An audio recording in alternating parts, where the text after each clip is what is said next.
Hello everyone, global classes में आपका स्वागत है। आज हम चर्चा करेंगे डिस्कवरी ऑफ डीएनए के बारे में। Discovery of DNA molecular basis of inheritance का पार्ट है और बायोमॉलिक्यूल्स में ही है, न्यूक्लिक एसिड में। डीएनए की डिस्कवरी ऐस टाइम हुई है जब मेंडल ने पब्लिश किया था अपने जेनेटिक प्रिंसिपल को।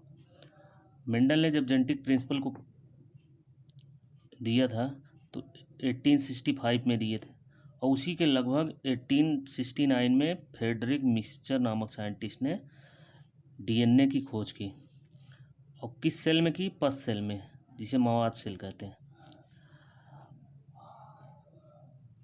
पस सेल में की और न्यूक्लियस था, क्योंकि जो डीएनए न्यूक्लियस में पाया जाता है उसको डेरिवेटिव करके उन्होंने निकाला। एसिडिक मटेरियल था, उसे आइसोलेट किया और न्यूक्लिन उसे नाम दिया।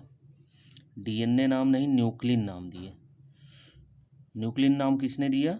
ये कई बार क्वेश्चन पूछा गया है, फ्रेडरिक मिक्सचर नामक साइंटिस्ट ने। और इसे आइसोलेट किया, बट जो था नॉट इंटेक्ट फॉर्म में था। नॉट इंटेक्ट मीन्स वह टूटा हुआ फॉर्म था, इसलिए उसका पॉजिबल स्ट्रक्चर नहीं अध्ययन कर पाए। Not possible in DNA structure. क्यों? क्योंकि वह ब्रेक डाउन था। डीएनए पस सेल में जो था न्यूक्लियस में ब्रेक डाउन था, इसलिए उसका अध्ययन जो है उस तरह से नहीं कर पाए।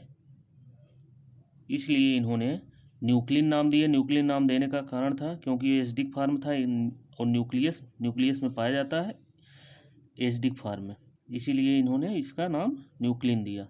बट टर्म और नेम न्यूक्लिक एसिड अल्टमैन नामक साइंटिस्ट दिए। किस साइंटिस्ट ने? अल्टमैन ने। कई बार क्वेश्चन पूछा गया है टीजीटी और पीजीटी में भी, अदर स्टेट के एग्जाम में। विल्किंसन और फ्रैंकलिन नामक ने साइंटिस्ट जो थे वो एक्सरे डिफ्रैक्शन डाटा दिए थे।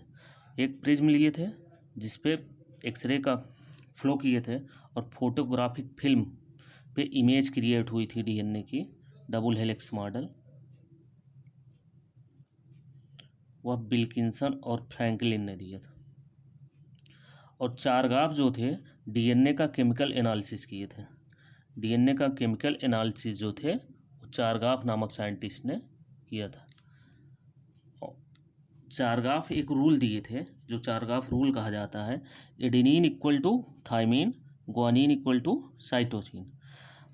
चारगाफ जो रूल है डीएनए ऑफ लिविंग सेल में होता है, ठीक है। डीएनए ऑफ लिविंग सेल में ही चारगाफ रूल फॉलो किया जाता है, जिसका रेशियो होता है adenine to thymine and guanine to cytosine. Constant होता है। क्या होता है? कांस्टेंट फॉर्म होता है। इज इक्वल टू 1 होता है, जिसका फार्मूला है adenine upon thymine is equal to guanine upon cytosine equal to constant या 1। यही फार्मूला है।